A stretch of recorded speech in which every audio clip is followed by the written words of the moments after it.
Atma Namaskaram. Siddha Vedam, the Moksha Sutram in English. Please find the meanings of the words other than English in the description below. Siddha Vedam, Chapter 6, Part 3. Swamiji, I still have a doubt in what you have stated. You said there is no difference between one being and another. But is it not found publicly the difference of Stri-Purusha? Can we say that there is no difference like this?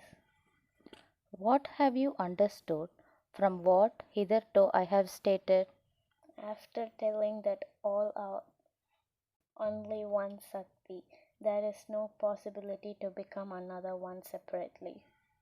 Yet listen, I will explain that also in detail. In Stri-Purusha, who is Stri? Who is Purusha? Can you tell it? We are all Purusha, and the ones that give birth to us are the Stri. Suppose from the beginning to this time, if what it is said in the world and what we have considered are that we are all Stri and the Stri are all Purusha, and then by what name we will be called? If that be so, we will be called as Stri. So, we do not know whether we are Stri or Purusha. We accept only what it is said in the world without thinking deeply in which manner its real significance is. But what is the meaning of Purusha? The one who resides in a Puram or habitation is a Purusha. Where are the beings beginning from an ant to an elephant residing? In their respective habitations. What are these habitations? The homes that we live in and the respective converts in the case of animals, wherein they take their shelter. But if you don't have a Jeeva, what is the use of these homes or habitations? Can there be any use at all? There won't be any use whatsoever. What is the Puram meant for? It is meant for us to live in happily. Without Jeeva, can we live happily? No. Why not? Because we don't have Jeeva. So, who wants this Puram to live happily? Jeeva. Which is the Puram wherein Jeeva resides? The Jadam or body that we see. So, by what name should we call this Jadam? Puram. When the Jeeva gets subsided within this Puram without being vibrated outside, it becomes the Purusha. This Purusha is Siva. This aspect of the Purusha is like this. A man gets into his house and closes all the doors and windows and sits inside. Can he see, hear, or know anything outside? No. Suppose he opens the door and comes out and sits on the veranda. Can he not see, hear, and know what takes place outside? Yes. Why did he not see, hear, or know when he was sitting inside? Because he retreated inside his house and shut all his doors and windows and sat quiet. But when he came out into the veranda, what happened? He was able to hear, see, and know all that takes place outside. When he was able to know all the states outside, was he inside or outside? Outside. How can that be? If he was outside the house, he must leave off this house. If he leaves off the house, he would not able to hear, see, and know all states of the house. Not only this, he has not at all left the house. Without getting out, can it be said that he is outside the house? No. Can be said to be inside the house? No. So, he being neither inside nor outside, he sits in the veranda. Only then he hears, sees, and knows all states in outside. If he leaves the house, or if he is inside the house, He cannot know anything about what is taking place outside that house. Now, in this manner, tell me, where is our Jiva when we are sleeping? Our Jeeva remains subsided inside us. You wake up and see, hear, and know all these. Then, where is the Jiva? Our Jeeva is outside. If our Jiva is outside, could we see or hear or know about the things that take place around us? No. Why not? Suppose our Jiva goes outside. What would happen? We will become Savam or dead bodies. If our Jiva is merely inside us, could we have known anything outside? No, How is it so? because our Jeeva is in its natural place without spreading itself outside. Where does it stay? It stays in its Puram.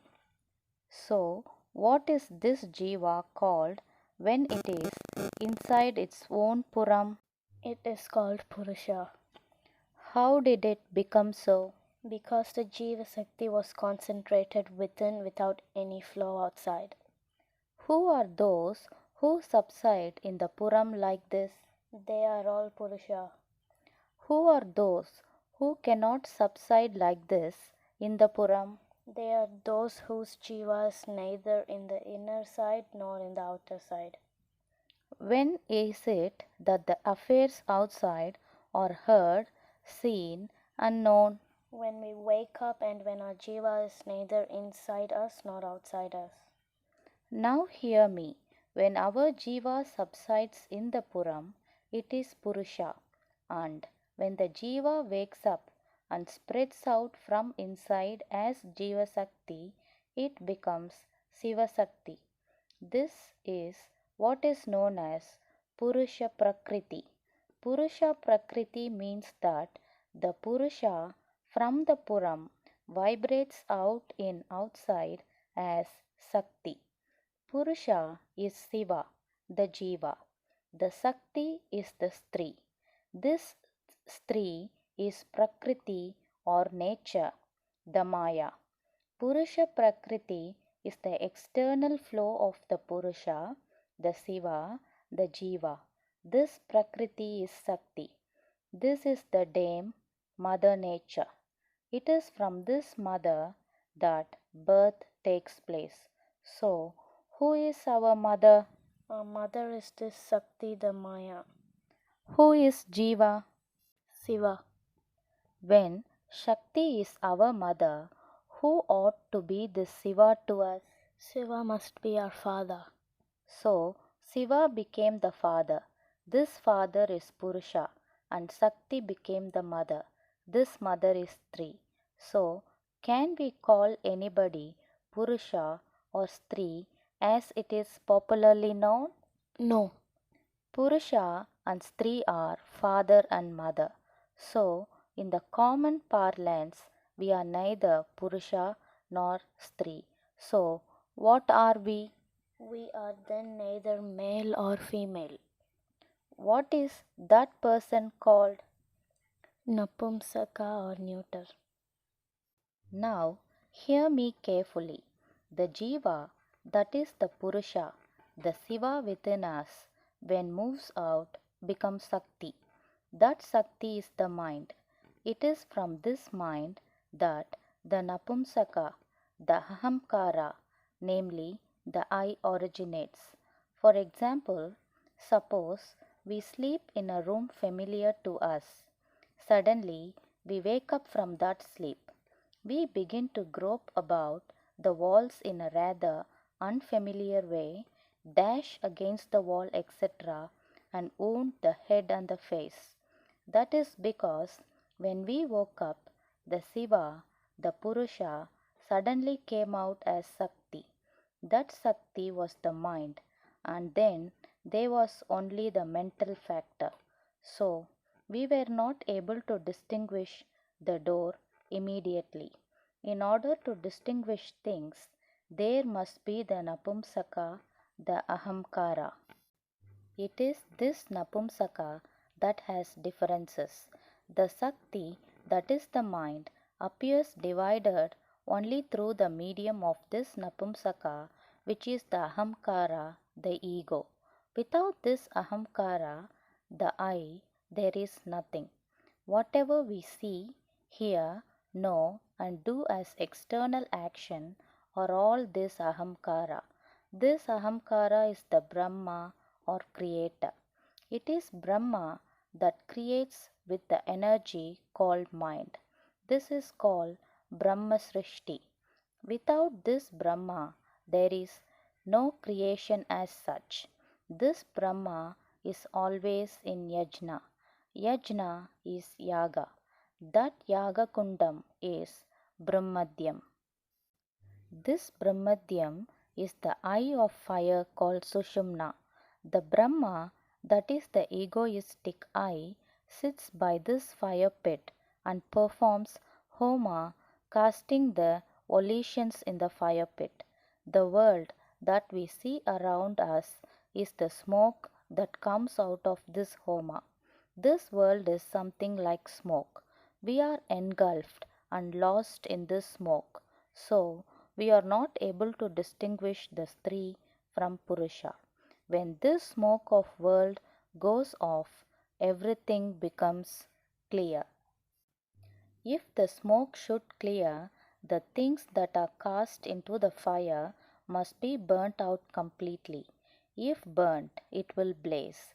When the fire blazes, it will be known that all are the mind, which is the energy of our Jeeva. At that time, the mind, the Jeevasakthi, will subside in the self and become the self itself. Only when we realize this truth, Napumsaka will cease and we become the Purusha. Beloved teacher, it was said that our mother is Maya and that Maya is the Sakti. But in the world, ladies conceive and deliver children. Such ladies are known as mothers. How is this to be reclined? Kindly explain this also. Who gives birth? Ladies, What was the cause of their giving birth to children? their conception. What is the cause of their conception? Samyoga. Can there be conception without Samyoga? No. If Samyoga is done, how does conception take place? Conception takes place because of the Suklam. Without Suklam, can there be conception? No. So, what is the Suklam? The Suklam is the Bijam. What do you mean by Bijam? It is the seed. Without seed, can there be anything? No. You have some paddy seeds. You want to raise a crop.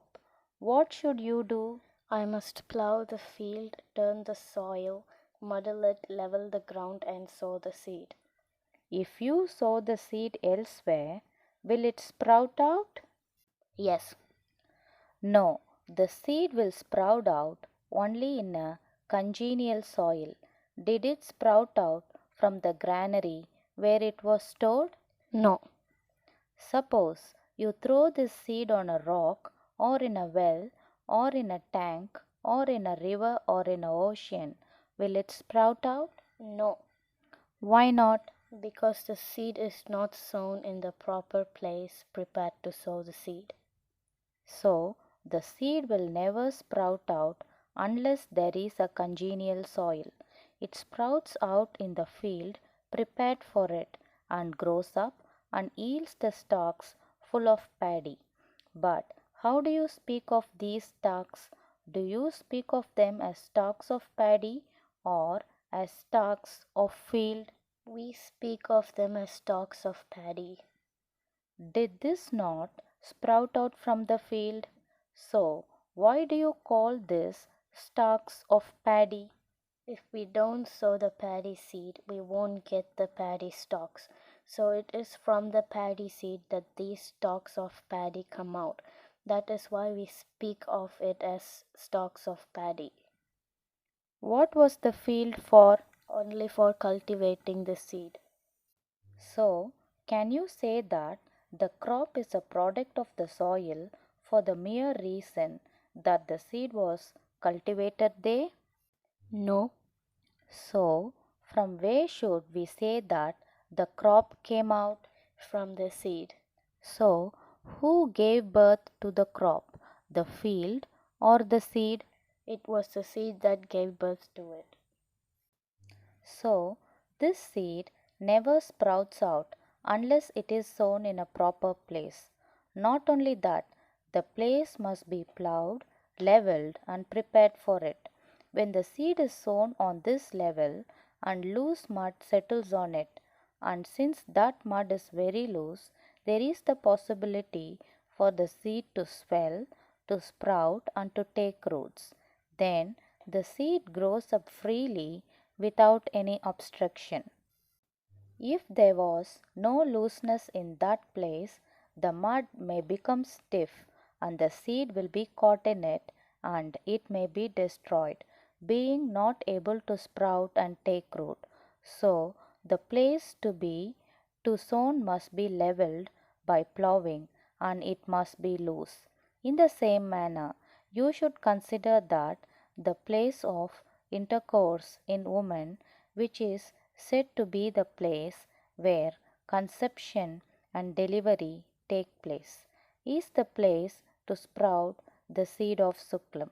Except this place, if the seed of Suklam was sown in any other place, would conception take place? No. Why not? Because the seed of Suklam was sown other than the place where it has to be sown. The intercourse is loosening the field where the seed of Suklam is to be sown. During intercourse, that place becomes loosened. At that time, as it is said in chapter 4, the Suklam drops in it in the form of egg, and that loose place stands as its bed and also becomes roomy enough to accommodate in order to sprout and grow that seed which is in the form of egg. Then it grows, reaches its maturity, bursts, and comes out as offspring. At that time, can it be said that the woman gave birth to the child? No. Why not? Because the child comes out of Suklam. If there is no Suklam, there will be no delivery at all. So, conception is the bearing of Suklam by the Purusha, that is, conceiving the Suklam in the Puram, the Jadam, that is, to preserve and increase the Suklam without wasting out. It is only at that time that conception is born. If it is not done so, is it possible to produce Suklam and bring forth offspring? No. So, who is it that bears the conception? Purusha. Hence, who that delivers? Purusha. The so called Purusha copulates at the place where the seed is to be sown, the copulative place of those known as women, and loosens it, and in that loose place the Purusha delivers the conception born by him, the seed of Suklam. Out of this Suklam, the beings, with the natural form of those who consider themselves as human beings, is found to be originated. In it, if it is produced from the Suklam possessed by those known as Purusha or males, the form which is known as male is produced, and if it is produced from the Suklam possessed by those known as Stri or female, the form which is known as female is produced. Oh teacher, is there Suklam in women? If there is Suklam in them, how does it get into her womb? Yes, woman too has the Suklam. In woman, there is an organ in which the Suklam comes originated just equal to the urethra of those known as men. It is through this that their Suklam and urine pass. For us also, in the same manner, Suklam and urine pass through the urethra. But under the organ of woman, one bag like skin, the womb, lies joined and covered. During copulation, it opens due to the force of Vayu. It is just like passing Vayu inside the leather ball by means of a pump. While it opens, blood and fluid drop in it and becomes loose. In that, the Suklam of either the so-called man or the so-called woman falls in the form of egg, and that Suklam grows from that looseness, matures, bursts, and comes out. In it, they form the shape of man and the shape of woman. It is said just now that the male Suklam becomes male forms and the female Suklam becomes the female forms. But it is found out that some female forms get the color of their male parents and some male forms get the color of their female parents. What is the reason for that? During copulation, if the Suklam moves when the male is absorbed in the single thought of too much love of the female, the form of that female reflects in the Suklam. Likewise, if the female also feels too much love on male, the form of that male too reflects in the female Suklam. So, what reflects mutually is that which gets into form. Since form is thought, if there is no thought, there will be no form also. That thought originates from the mind. That mind is Suklam. It is with this Suklam that creation is effected. That creation is the form. That form is the thought. It is because of this there happens difference in color. One illustration for that is, take the case of a horse.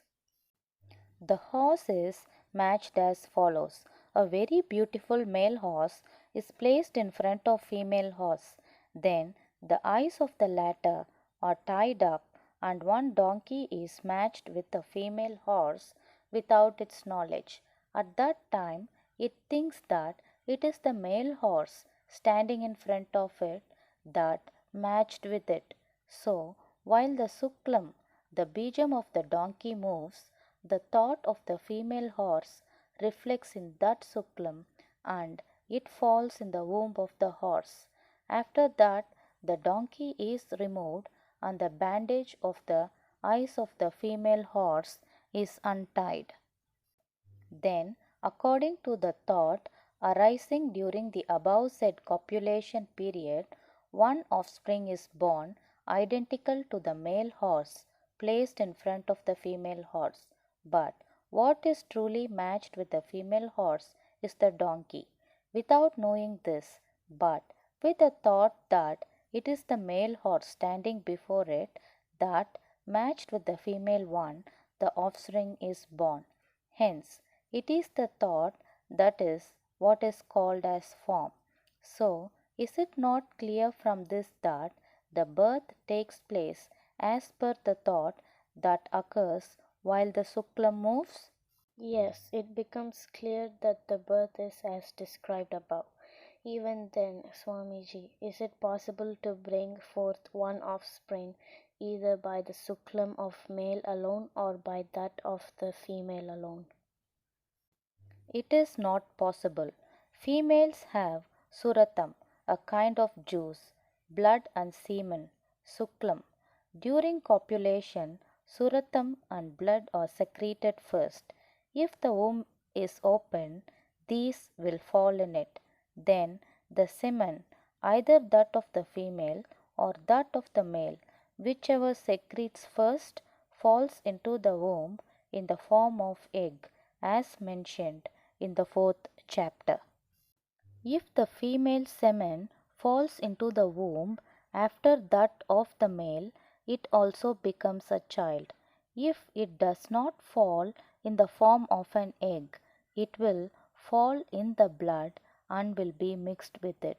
That is why male children have no softness for the skin.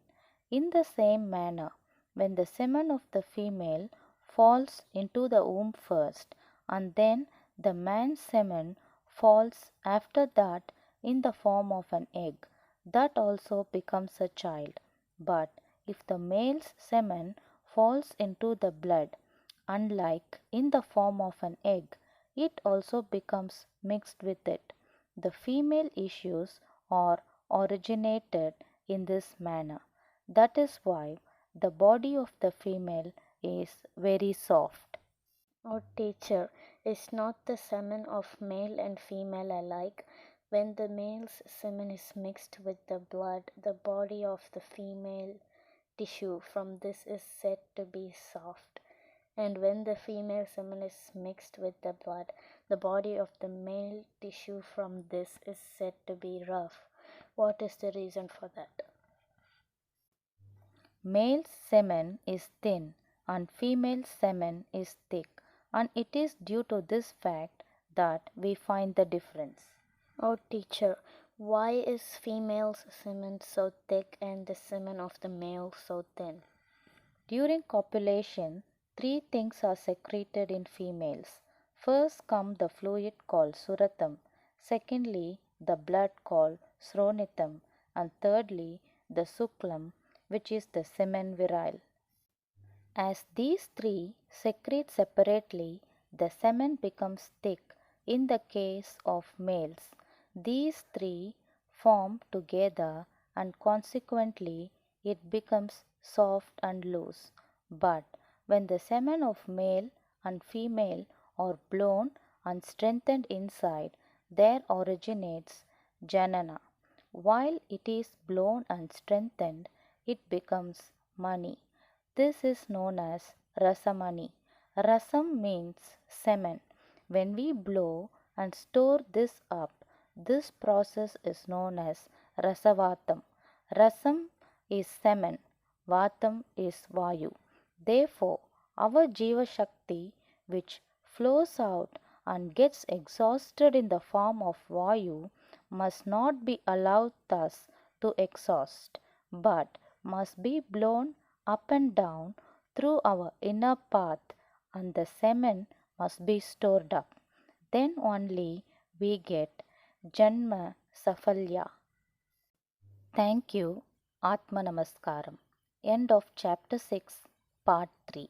For those who are willing to get initiation of Siddha Vidya, please contact our Chennai Siddha Vidya Nilayam Trust, Head Office at Tamil Nadu, India.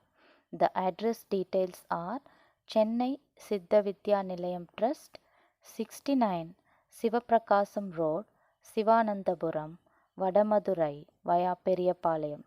Postcode 601102. Contact phone number +91 9790600015.